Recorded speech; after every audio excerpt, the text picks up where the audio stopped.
마님을 죽여야 내 아들을 지킬 수 있어.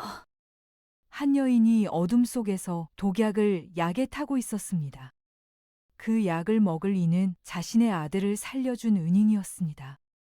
이 여인에게는 과연 어떤 사연이 있었을까요? 이 여인이 장차 받을 벌은 무엇일까요? 구독과 좋아요는 이야기를 만드는 큰 힘이 됩니다. 그럼 이야기 시작하겠습니다.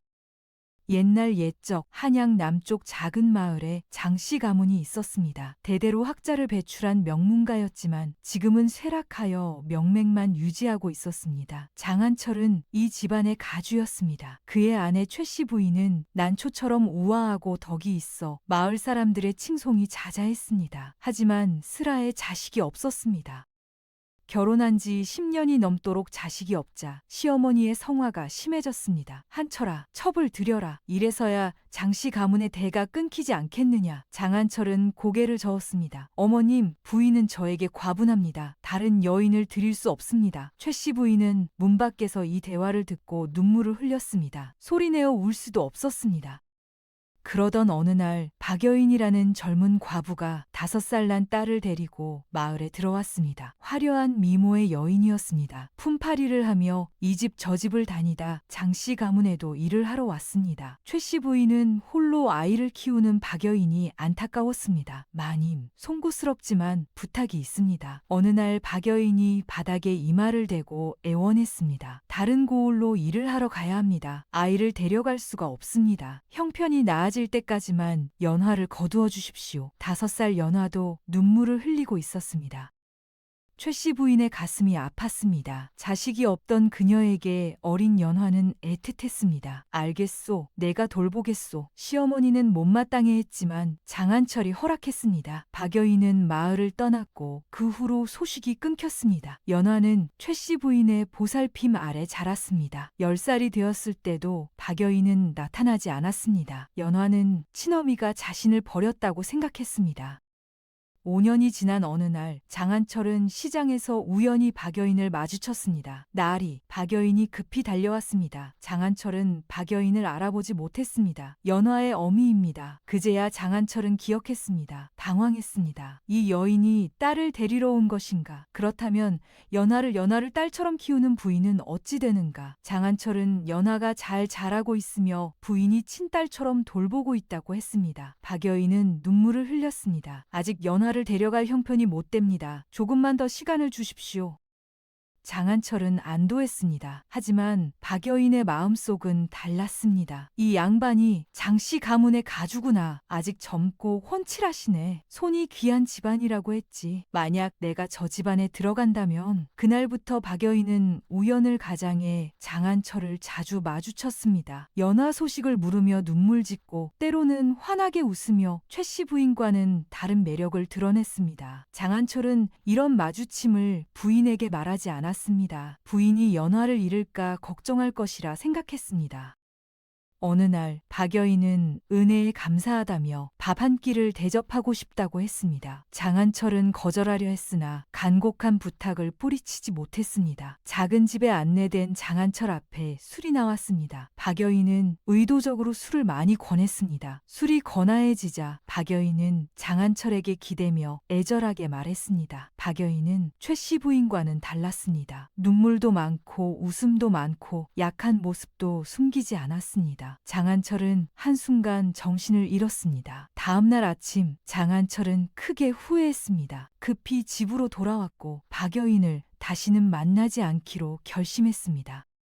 2달이 지났습니다. 최씨 부인이 연화를 데리고 외출한 어느 날 박여인이 대문을 두드렸습니다. 나리, 제가 나리의 아이를 가졌습니다. 바로 그때 시어머니가 마당으로 나왔습니다. 박여인은 시어머니 앞에 무릎을 꿇으며 자신을 거두어 달라 애원했습니다. 시어머니의 얼굴에 기쁨이 번졌습니다. 아이를 가졌다고? 당장 안으로 들여라. 장한철이 황급히 반대했으나 시어머니의 말은 단호했습니다. 박여인은 그날로 장씨 가문에 들어왔습니다.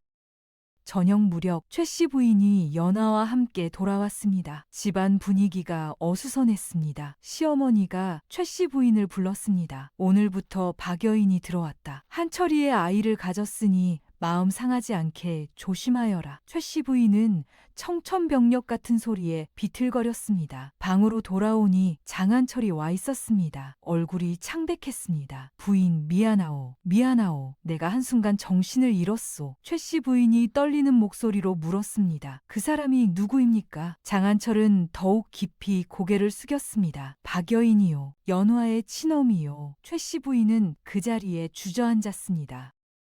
10살 연화가 문 밖에서 이 대화를 듣고 있었습니다. 온몸이 떨렸습니다. 친어머니가 아버지의 첩이라니. 연화는 방으로 달려들어와 최 씨 부인을 꼭 안았습니다. 두 사람이 서로를 붙잡고 우는 모습을 보며 장한철은 깊은 죄책감에 잠겼습니다. 그날 밤 오직 서쪽 작은 방에 박여인만이 미소 짓고 있었습니다. 됐어. 이제 하나씩 내 것으로 만들면 돼. 다리 차서 박여인은 건강한 아들을 낳았습니다. 온 집안이 떠들썩했습니다. 시어머니는 기쁨의 눈물을 흘렸습니다. 장한철은 아들의 이름을 장우로 지었습니다.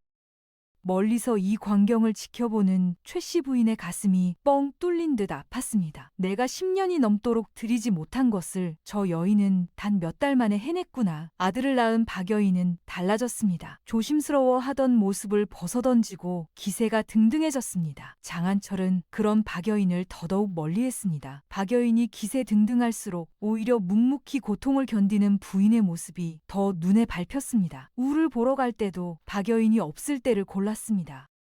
박여인은 불안감이 밀려왔습니다. 당연히 자신의 사람이라 생각했던 딸도 장한철도 자신을 멀리했습니다. 자신을 챙기는 시어머니만이 동아줄이었습니다. 그러나 장우가 도를 지났을 무렵 시어머니의 태도도 변하기 시작했습니다. 한철아, 우를 최씨 소생으로 올리는 게 어떻겠느냐? 지금 우는 서자가 아니냐? 아이의 장래를 위해서라도 적자가 되어야 하지 않겠느냐?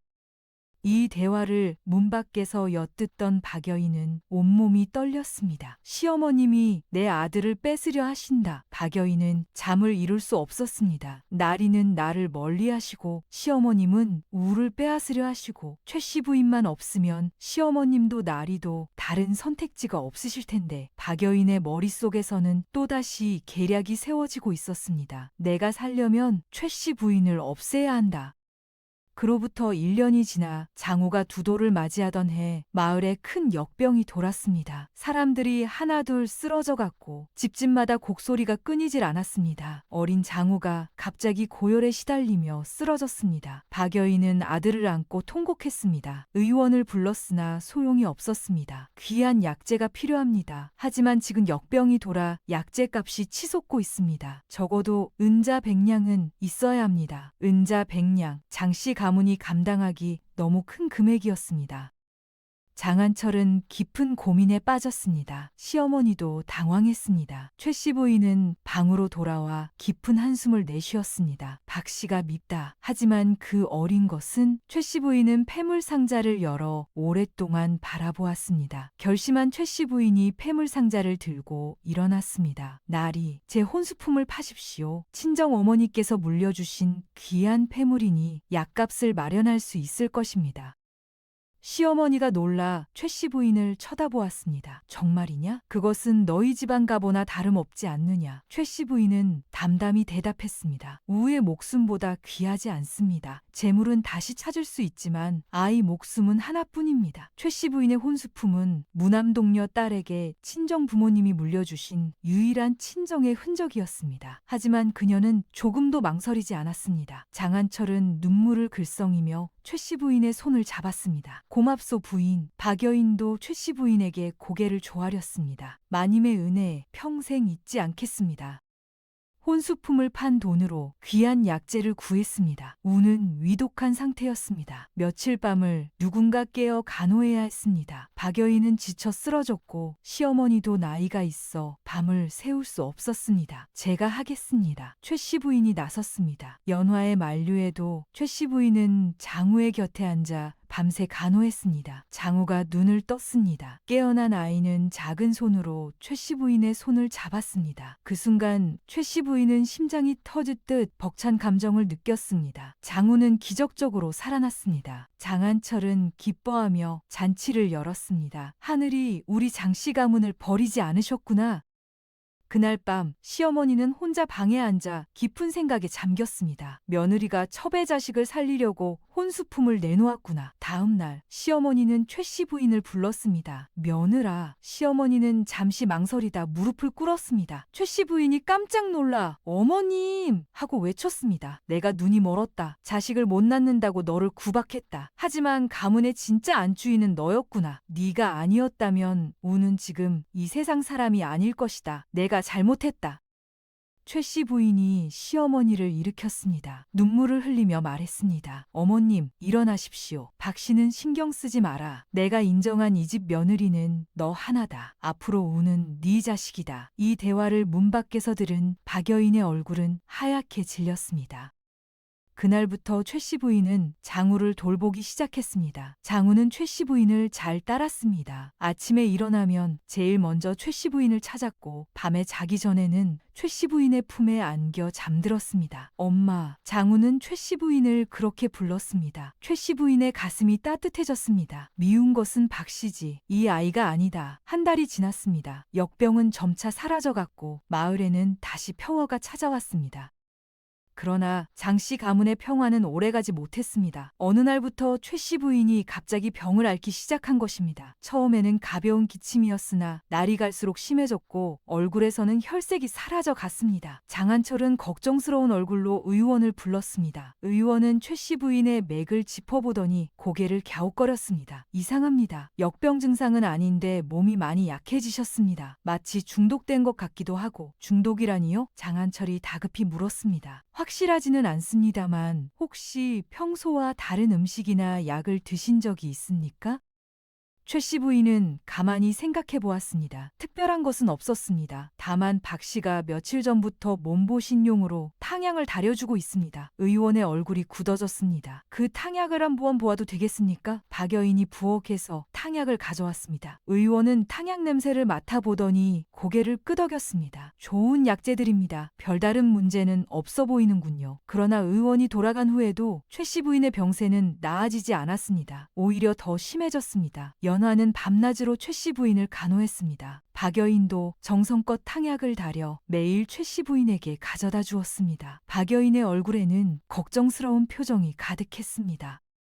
어느 날 밤이었습니다. 연화는 최 씨 부인을 보려 가려고 방을 나섰다가 부엌 쪽에서 희미한 불빛을 발견했습니다. 이상하게 여긴 연화는 조용히 다가갔습니다. 부엌에는 박여인이 혼자 무언가를 다리고 있었습니다. 박여인은 조심조심 움직이고 있었습니다. 연화는 숨을 죽이고 지켜보았습니다. 박여인은 선반 뒤에서 주머니를 꺼내어 탕약솥에 무언가 검은 가루를 넣었습니다. 달빛 아래 박여인의 얼굴에는 기묘한 미소가 서려 있었습니다. 연화의 가슴이 철렁 내려앉았습니다. 저것이 무엇인가? 혹시? 연화는 급히 자신의 방으로 돌아와 이불을 뒤집어 썼습니다. 온몸이 떨렸습니다. 하지만 연화는 결심했습니다. 내일 아침 저 약이 어머니께 가는 것을 반드시 막아야 한다. 이튿날 아침 박여인이 어김없이 탕약을 들고 최 씨 부인의 방으로 향했습니다. 마님, 오늘도 정성껏 다린 약입니다. 바로 그때였습니다. 연화가 벌떡 일어나 탕약 그릇을 낚아챘습니다. 잠깐만요. 최 씨 부인이 물었습니다. 연화야, 왜 그러느냐? 연화는 떨리는 목소리로 말했습니다. 어머니, 제가 먼저 마셔보겠습니다. 박여인의 얼굴이 순간 일그러졌습니다. 연화야, 네가 왜 마님 약을 마시려 하느냐? 어머니께서 이 약을 드신 후로 병세가 더 깊어지셨습니다. 혹시 모를 일이니 제가 먼저 마셔보겠습니다. 방안이 순간 정적에 휩싸였습니다. 박여인은 황급히 말했습니다. 연화야, 이게 무슨 말이냐? 내가 이 약에 나쁜 짓이라도 했단 것이니? 연화는 고개를 들어 박여인을 똑바로 쳐다보았습니다. 아니라면 제가 마셔도 문제없겠지요? 박여인의 얼굴에서 핏기가 사라졌습니다. 연화의 목소리는 단호했습니다. 제가 먹어도 해롭지 않은 약이라면 마시지 못할 이유가 없지 않습니까? 바로 그 순간이었습니다. 박여인이 갑자기 탕약 그릇을 연화의 손에서 빼서 바닥에 내동댕이 쳤습니다. 짝! 그릇이 깨지며 탕약이 사방으로 튀었습니다. 이렇게 억울할 때가 내가 정성껏 다린 약을 의심하다니. 박여인은 울음을 터뜨리며 방을 뛰쳐나가려 했습니다. 연화가 외쳤습니다. 아버님, 저 사람이 가기 전에 속히 부엌 선반 뒤를 살펴보세요. 필시 무언가 숨겨져 있을 것입니다. 장한철도 급히 부엌으로 달려갔습니다. 선반 뒤쪽 구석진 곳에서 작은 주머니가 발견되었습니다. 장한철이 주머니를 가지고 돌아오자 연화가 말했습니다. 바닥을 보십시오. 바닥에 쏟아진 탕약 속에는 검은 가루가 섞여 있는 것이 희미하게 보였습니다. 장한철의 얼굴이 굳어졌습니다. 이것이 무엇이냐? 연화가 대답했습니다. 제가 어젯밤 부엌에서 보았습니다. 저 사람이 탕약에 검은 가루를 넣는 것을. 장한철은 바닥에 무릎을 꿇고 앉았습니다. 온몸이 떨렸습니다. 시어머니가 방으로 들어왔습니다. 무슨 소란이냐? 연화가 상황을 설명했습니다. 시어머니의 얼굴이 분노로 일그러졌습니다. 당장 박 씨를 잡아오너라. 하인들이 급히 박 여인을 찾아 나섰습니다.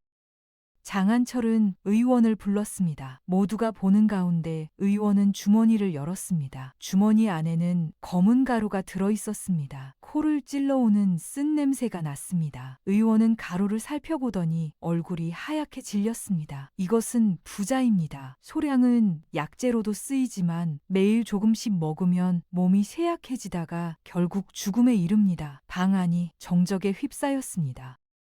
하인들이 박 여인을 끌고 왔습니다. 박 여인은 울부짖으며 저항했습니다. 장한철은 박 여인을 차갑게 쳐다보았습니다. 이것이 무엇이오? 장한철이 검은 가루가 든 주머니를 내밀었습니다. 박 여인의 얼굴에서 핏기가 사라졌습니다. 의원이 말하길 부자라 하였소. 매일 조금씩 먹으면 사람을 죽일 수 있는 독이라 하였소. 박 여인은 바닥에 주저앉았습니다. 더 이상 변명할 말이 없었습니다. 시어머니가 박 여인에게 달려들었습니다. 네 인연 철서. 시어머니가 박 여인의 뺨을 후려쳤습니다. 원수를 은혜로 갚는 짐승만도 못한 것. 며느리가 어떻게 네 자식을 살렸는데 너는 이런 끔찍한 짓을 벌였단 말이냐. 시어머니는 노성을 내질렀습니다. 한철아, 당장 관가에 넘겨라. 이런 끔찍한 것은 사형을 시켜야 한다. 박 여인은 바닥에 엎드려 울었습니다. 한참을 울던 박 여인이 입을 열었습니다. 저는 단지 내 아들을 키우고 싶었을 뿐입니다. 우는 내 아들이란 말입니다. 제가 낳은 제 아들입니다. 장한철이 소리쳤습니다. 그래서 사람을 죽이려 했단 말이냐. 박 여인도 소리쳤습니다. 나리께서는 저를 본체만체 하셨고 시어머님께서는 우를 제게서 빼앗으려 하셨습니다. 그러면 저는 어찌 되는 것입니까? 죽이려는 마음은 없었습니다. 작은 마님이 아프면 나리께서 저를 찾으실 것이고 어머님도 우를시 제게 주실 것이라 생각했습니다. 박 여인의 목소리에는 원망과 변명이 가득했습니다. 미친 것이냐? 고작 그런 이유로 사람을 죽이려 했단 말이냐. 그것도 네 아들을 살린 사람을. 연하도 소리쳤습니다. 거짓말. 어머니께서는 날로 쇠약해지셨습니다. 조금만 더 지났다면 돌아가셨을 것입니다. 박 여인이 악을 쓰며 소리쳤습니다. 이게 다 작은 마님이 자식을 못 낳아서 생긴 일 아닙니까? 나리께서도 저한테 마음이 있으셨으니 우가 생긴 것 아닙니까? 제가 아들을 낳아드렸어요. 제가 가문의 대를 이었어요. 그런데 왜 저를 이런 취급을 하십니까? 방안이 순간 얼어붙었습니다. 모두 입을 벌리고 믿을 수 없다는 표정으로 박 여인을 쳐다보았습니다. 장한철은 주먹을 불끈 쥐었습니다. 그는 박 여인에게 다가가 짓씹듯이 말했습니다. 너는 아직도 네 죄를 모르는구나. 내 하나하나 말해주겠다. 너는 처음부터 계획적으로 나를 이용했다. 우가 생긴 것은 너에게 마음이 있어서가 아니라 내가 허술하고 부족해서 생긴 일이다. 시어머니가 아들을 쳐다보았습니다. 어머님, 아무 말씀 마십시오. 저 여인이 작정하고 나를 유혹했다 한들 제가 처신을 잘했어야 합니다. 모든 것이 부족한 제 잘못입니다. 장한철이 말을 이었습니다. 그리고 그것과 살인은 다른 문제다. 너는 부인을 죽이려 했다. 죽이려는 생각이 없었다고? 웃기는 소리. 오늘 일이 없었다면 부인은 죽었을 것이다. 장한철은 고개를 돌려 최씨 부인을 바라보았습니다. 부인 미안하오. 이 모든 것이 내 잘못이오. 최씨 부인은 자리에 누워 이 광경을 지켜보고 있었습니다. 그녀의 눈에서 눈물이 흘렀습니다. 장한철은 다시 박 여인을 향해 말했습니다. 당장 이 집에서 나가라. 아니면 지금 당장 살인죄로 관가에 고발하겠다. 박 여인은 비명을 질렀습니다. 나리, 안 됩니다. 우를 생각하십시오. 장한철의 목소리는 단호했습니다. 그것은 네가 신경 쓸 바가 못 된다. 너는 아이들의 어미 될 자격이 없다. 시어머니가 끼어들었습니다. 맞다. 네가 낳았을지 몰라도 너 같은 어미 밑에서 크면 장차 우가 어떻게 되겠느냐. 낳았다고 어미가 아니다. 박여인은 통곡했습니다. 연화가 앞으로 나섰습니다. 그녀의 얼굴은 차갑게 굳어 있었습니다. 당신은 저를 5살 때 버렸습니다. 박여인이 고개를 들어 연화를 쳐다보았습니다. 연화의 목소리는 떨렸지만 단호했습니다. 그리고 10살 때 다시 버렸습니다. 당신은 저를 버리고 이 집안에 들어와 아버지의 첩이 되었습니다. 제 어머니의 자리를 빼앗으려 했습니다. 저를 2번 버린 사람을 어찌 어머니라 부릅니까? 연화는 눈물을 흘렸습니다. 제 어머니는 저기에 누워 계신 저분뿐입니다. 당신이 낳았을지 몰라도 저를 키운 분은 저분이십니다. 그리고 이제 당신은 제게서 그 어머니마저 앗아가려 했습니다. 다시는 저를 부르지 마십시오. 저는 당신과 아무 상관없는 사람입니다. 박여인은 그 자리에 주저앉아 울었습니다. 장한철이 하인들에게 명했습니다. 저 여인을 끌어내라. 그리고 박여인에게 말했습니다. 지금 당장 이 집을 나가 눈에 띄지 않는다면 아이를 봐서 고발하지는 않겠다. 하인들이 박여인을 끌어내기 시작했습니다. 박여인은 발버둥치며 소리쳤습니다. 우야! 우야! 아들! 매달릴 곳은 어린 아들뿐이었습니다. 그러나 장우는 소란을 알지 못하고 잠들어 있었습니다. 박여인은 작은 보따리 하나만 들고 장씨 가문을 떠났습니다. 몇 번이고 뒤를 돌아보았습니다. 우야! 우야! 하지만 대문은 그녀 앞에서 굳게 닫혔습니다. 마을 사람들이 박여인을 보고 수군거렸습니다. 담장 밖에서 소란을 듣던 사람들이 박여인에게 손가락질하며 돌을 던졌습니다. 박여인은 머리를 감싸고 도망쳤습니다. 그녀의 뒷모습은 초라하고 비참했습니다. 그날 밤 박여인은 마을 어귀 빈 사당에서 잤습니다. 차가운 바닥에 누워 그녀는 생각했습니다. 내가 뭘 잘못했단 말인가? 그저 약 좀 먹여서 내 아들을 다시 찾으려 했을 뿐인데 최씨 부인이 자식을 빼앗아갔기 때문에 이런 일이 생긴 거 아닌가? 박여인은 여전히 자신의 잘못을 인정하지 않았습니다. 오히려 원망만 가득했습니다.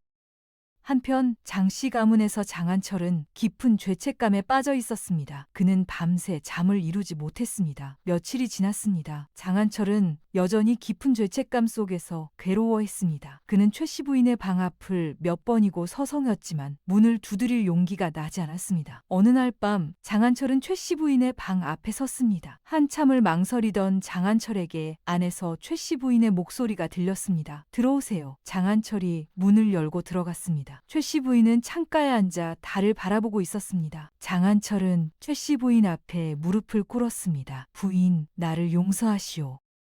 최씨 부인은 놀라 남편을 일으키려 했습니다. 나리, 일어나세요. 하지만 장한철은 일어나지 않았습니다. 부인 박 씨를 집에 들인 것도 나요. 당신이 그로 인해 고통받은 것도 모두 내 탓이오. 박 씨가 당신을 해치려 한 것도 결국은 내가 만든 일이오. 장한철의 목소리는 떨렸습니다. 박 씨가 나를 유혹했다 한들 거절하지 못한 것은 내 나약함이었소. 모든 것이 내 책임이오. 최씨 부인은 남편의 손을 잡았습니다.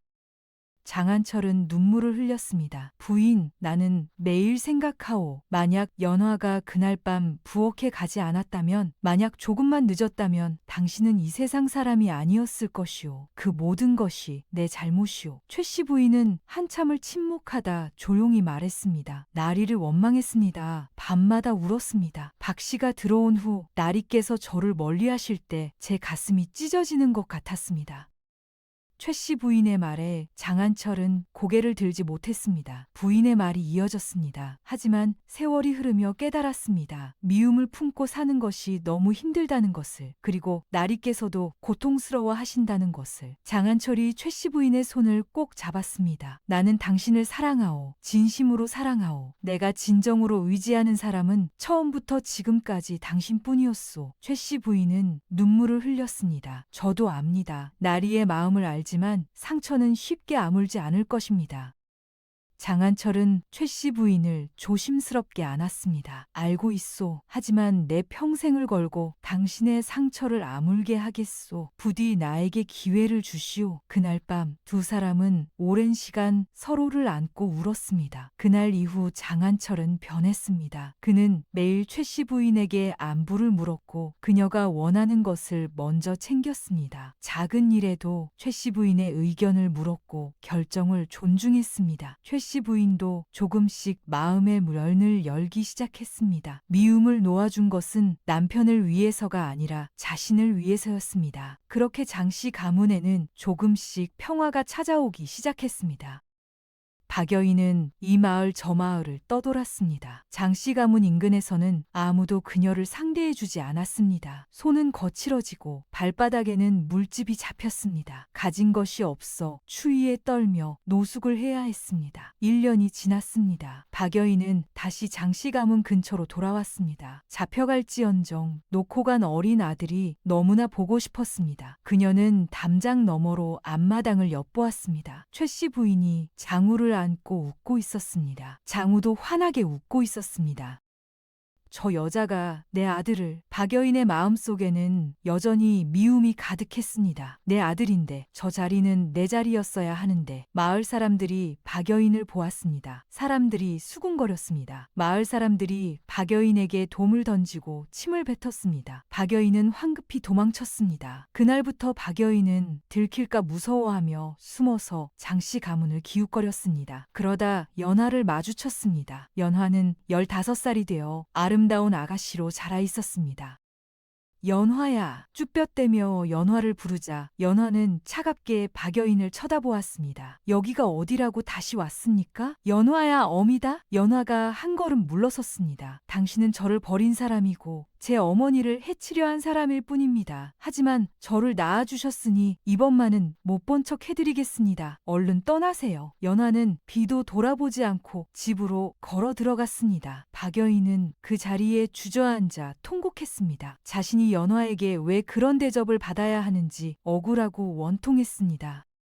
연화의 말대로 장씨 마을을 떠난 박여인은 마음씨 좋은 분의 집에서 일하게 되었습니다. 박여인은 자신의 일을 마치 남의 일인 양 할머니에게 말했습니다. 이야기를 들은 할머니는 자네 친구는 그 딸에게 평생 감사해야 해. 그 딸 덕에 마님이 살아있어서 천만다행한 일이구먼. 이복에 아무리 이유가 있어도 사람을 해치고 남의 가정을 깨려 한 것은 큰 죄야. 자식을 지키는 방법이 다른 사람을 해치는 것은 아니지. 자네 친구가 그 마님을 죽였다면 그 아들은 어찌 되었겠나. 잘못한 것도 없이 살인자 어미를 두었다고 평생 손가락질 받으며 살았을 게야.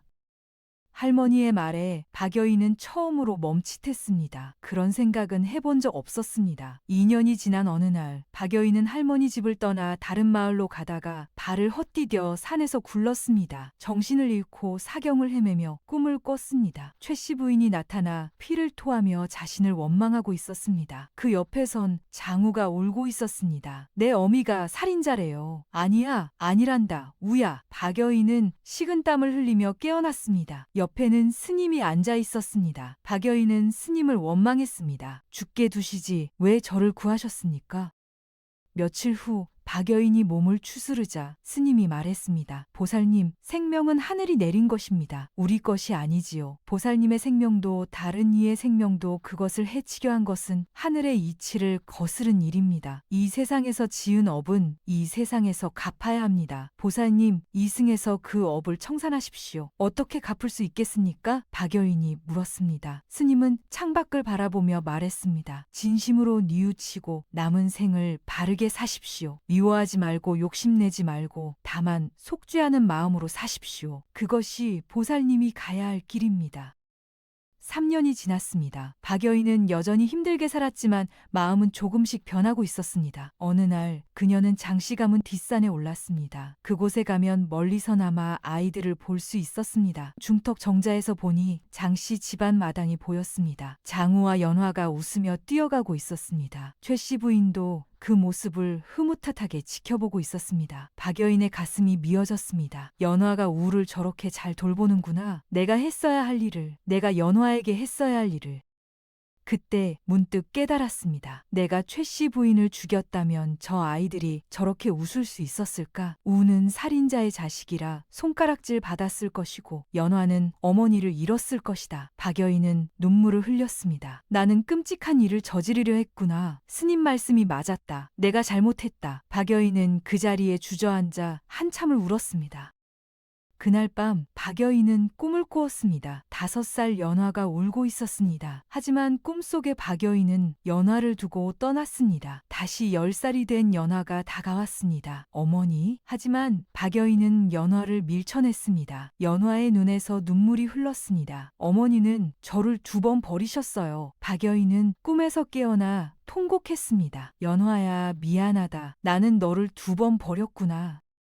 그날도 뒷산 정자를 오른 박여인은 최씨 부인과 마주쳤습니다. 최씨 부인이 장우를 데리고 산책을 나온 것이었습니다. 박여인은 얼어붙었습니다. 최씨 부인도 박여인을 알아보았습니다. 두 사람은 한참을 서로를 바라보았습니다. 장우가 멀리서 놀고 있었습니다. 박여인은 황급히 몸을 숙였습니다. 일어나시오. 최씨 부인의 목소리는 차분했습니다. 박여인은 떨리는 발걸음으로 최씨 부인 앞으로 나아갔습니다. 두 여인은 정자에 마주 앉았습니다. 한참 동안 침묵이 흘렀습니다.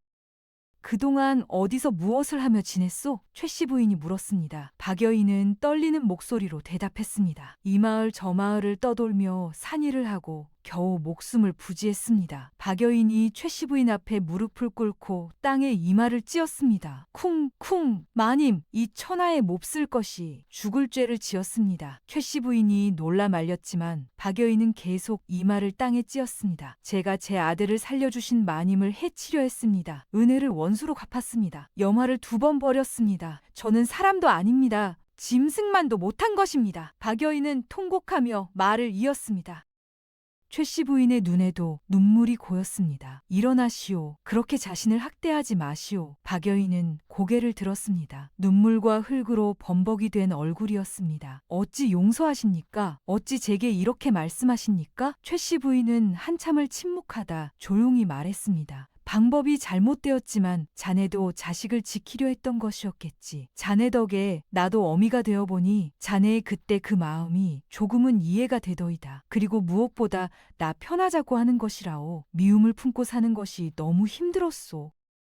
최씨 부인은 계속 말했습니다. 당신을 미워하고 나리를 미워하고 세상을 미워하며 사는 것이 너무 괴롭더이다. 자네를 용서하는 것이 아니오. 나 자신을 풀어주는 것이오. 미움으로 가득한 내 마음을 내가 놓는 것이오. 박여인은 그 자리에서 목 놓아 울었습니다. 한참을 운 후 박여인이 떨리는 목소리로 말했습니다. 마님, 저는 이제야 깨달았습니다. 제가 얼마나 끔찍한 짓을 하려 했는지. 만약 제가 마님을 죽였다면 우는 어미가 살인자인 아이가 되었을 것입니다. 연화는 어머니를 잃었을 것이고 저는 평생 죄인으로 살았을 것입니다. 박여인의 목소리는 떨렸습니다.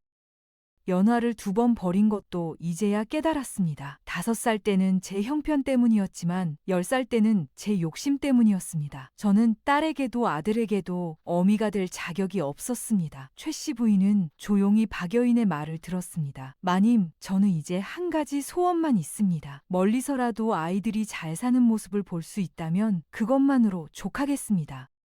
최씨 부인은 품에서 작은 비단 주머니를 꺼냈습니다. 얼마 안 되지만 받으시오. 이것으로 작은 방이라도 얻어 지내시오. 박여인은 깜짝 놀라 손사래를 쳤습니다. 최씨 부인의 목소리는 단호했습니다. 받으시오. 그리고 매달 보름날 이 정자에 오시오. 그때 우의 소식을 전해드리겠소. 박여인은 믿을 수 없다는 듯 최씨 부인을 쳐다보았습니다. 마님, 정말입니까? 최씨 부인의 목소리가 단호해졌습니다. 다만 한 가지 약속하시오. 우 앞에 절대 나타나지 마시오. 아이는 제 나를 어머니로 알고 있소. 아이의 마음을 혼란스럽게 해서는 안 돼요. 연화에게도 나타나지 마시오. 연화는 이제 자신의 삶을 살고 있소. 박여인은 고개를 숙였습니다. 알겠습니다, 마님. 저는 그저 그림자처럼 있겠습니다. 아이들이 행복하다면 그것으로 족합니다. 최씨 부인은 일어섰습니다. 그럼 다음 보름날에 이곳에서 만납시다. 박여인은 최씨 부인에게 깊이 절을 올렸습니다. 마님의 은혜, 백골난망입니다. 그날부터 박여인은 마을 입구에 작은 방을 얻어 살기 시작했습니다. 최씨 부인이 준 은자로 방을 얻고 낮에는 품팔이를 하고 밤에는 바느질을 하며 살았습니다. 그리고 매날 보름날이면 뒷산 정자로 갔습니다. 최씨 부인은 약속을 지켰습니다. 매달 보름날이면 장우를 데리고 뒷산에 올랐습니다. 정자 근처에서 장우를 놀게 하면서 최씨 부인은 멀리 숨어있는 박여인을 슬쩍 바라보았습니다. 두 여인의 눈빛이 마주쳤습니다. 울었습니다. 최 씨 부인은 고개를 끄덕였고 박여인은 눈물을 흘리며 절을 올렸습니다. 연화는 20살이 되어 좋은 집안으로 시집을 갔습니다. 김진사 댁 둘째 아들에게 시집 갔는데 남편이 연화를 귀하게 대했습니다. 시집 가던 날 박여인은 멀리서 그 행렬을 지켜보았습니다. 붉은 치마를 입은 연화는 아름다웠습니다. 최 씨 부인이 연화의 손을 잡고 무언가 말하고 있었습니다. 연화는 고개를 끄덕이며 눈물을 흘렸습니다. 저것이 어미와 딸의 모습이구나. 박여인은 숨어서 울었습니다. 연화야 행복해라. 부디 행복해라. 세월은 빠르게 흘러갔습니다. 장우는 15살이 되어 과거 시험을 준비하고 있었습니다. 총명하고 효심 깊은 청년으로 성장한 장우는 최 씨 부인을 그림자처럼 따랐습니다. 석 달 후 장우는 과거 시험을 보기 위해 한양으로 떠났습니다. 출발하는 날 온 집안이 들썩였습니다. 최 씨 부인은 장우의 옷을 정성껏 챙기고 짐을 챙겨주었습니다. 멀리서 이 광경을 지켜라면 있었습니다. 박여인이었습니다. 우야, 내 아들 과거를 보러 가는구나. 부디 좋은 결과가 있기를. 석 달이 지난 어느 날 한양에서 기쁜 소식이 날아왔습니다. 장우가 과거에 급제한 것입니다. 그것도 장원급제였습니다. 마을 전체가 축제 분위기였습니다. 시어머니는 기쁨의 눈물을 흘렸습니다. 최 씨 부인도 조용히 눈물을 흘렸습니다. 장한철은 아내를 꼭 안았습니다. 부인, 이 모든 것이 당신 덕분이오. 당신이 우를 살려주었고 훌륭하게 키워주었소. 이 영광은 당신의 것이오. 박여인은 마을 장터에서 그 소식을 들었습니다. 물건을 팔고 있던 그녀의 손이 멈췄습니다. 박여인은 그 자리에 주저앉았습니다. 물건이 쏟아졌습니다. 그저 웃으며 우는지 울며 웃는지 모를 표정으로 중얼거렸습니다. 우리 아들이, 아니 그 집 아들이 장원급제를 마님 덕분입니다. 제가 키웠다면 어림도 없었을 일입니다. 며칠 후 장우가 마을로 돌아왔습니다. 관복을 입은 그의 모습은 의젓하고 늠름했습니다. 온 마을 사람들이 환호하며 장우를 맞이했습니다. 박여인은 멀리서 아들의 행차를 지켜보았습니다. 사람들 틈에 섞여 조용히 서 있었습니다. 장우의 얼굴은 환하게 빛나고 있었습니다. 우야, 정말 훌륭하게 자랐구나. 저렇게 늠름한 청년이 되었구나. 그날 밤 장씨 가문에서는 성대한 잔치가 열렸습니다. 환한 불빛, 웃음소리, 축하 인사, 집안은 기쁨으로 가득 찼습니다. 박여인은 멀리서 그 불빛을 바라보았습니다. 작은 방 창문을 통해 장씨 가문의 불빛이 보였습니다. 우가 저기 있구나. 행복해 보이는구나. 다음 날 최 씨 부인은 보름날도 아닌데 뒷산 정자로 올라왔습니다. 박여인은 시간만 나면 정자에 올라 산 밑을 내려다보는 것이 낙이었습니다. 그날도 하염없이 산 밑을 내려다보던 박여인은 깜짝 놀라 일어났습니다. 박여인과 눈이 마주치자마자 최 씨 부인은 말을 전했습니다. 우가 장원급제했소. 박여인은 이미 알고 있었지만 최 씨 부인의 입에서 직접 들으니 눈물이 났습니다. 마님, 축하드립니다. 정말 감사합니다. 최 씨 부인은 박여인의 손을 잡았습니다. 우가 이번 달 말에 한양으로 부임을 간다고 하오. 박여인의 눈에서 눈물이 흘렀습니다. 장우가 한양으로 떠나던 날 박여인은 마을 입구에 서서 멀어지는 행차를 바라보았습니다. 잘 가거라 우야. 건강하고 행복하게 살 거라. 부족한 어미는 여기서 너를 응원하마. 박여인의 입가에는 쓸쓸하지만 평화로운 미소가 번졌습니다.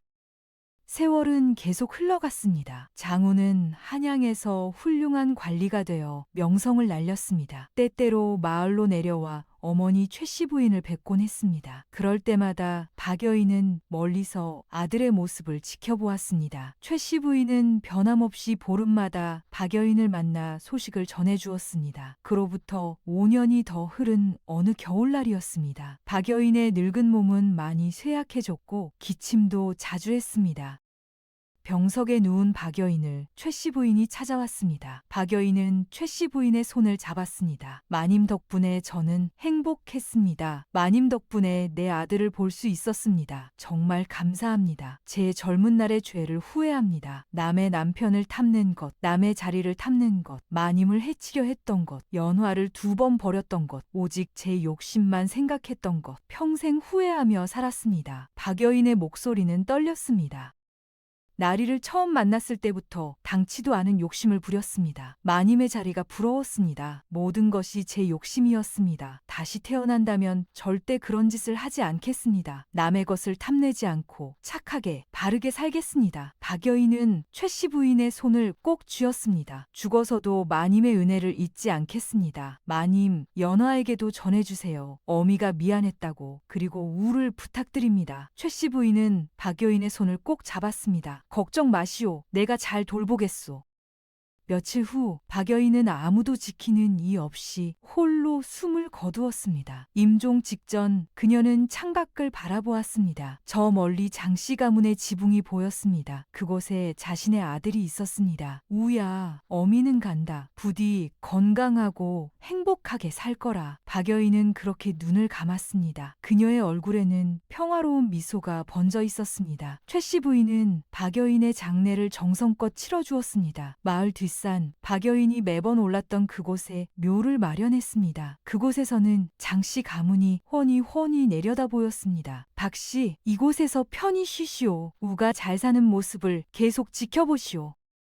훗날 장우는 크게 출세하여 정승의 자리에 올랐습니다. 그는 늘 최 씨 부인에게 효도했고 가족을 사랑했습니다. 어느 가을날 장우는 최 씨 부인과 함께 뒷산을 산책하고 있었습니다. 어머님, 저 묘는 누구의 것입니까? 장우가 박여인의 묘를 가리키며 물었습니다. 최 씨 부인은 잠시 망설이다 조용히 대답했습니다. 너를 위해 많은 기도를 해주신 분이란다. 장우는 고개를 끄덕이며 묘 앞에 절을 올렸습니다. 그때 산 아래에서 바람이 불어왔습니다. 나뭇잎들이 살랑거렸고 마치 누군가 만족스럽게 미소 짓는 것 같았습니다. 최 씨 부인은 묘를 바라보며 속으로 중얼거렸습니다. 박씨, 당신의 아들이 이렇게 훌륭하게 자랐소. 안심하시오.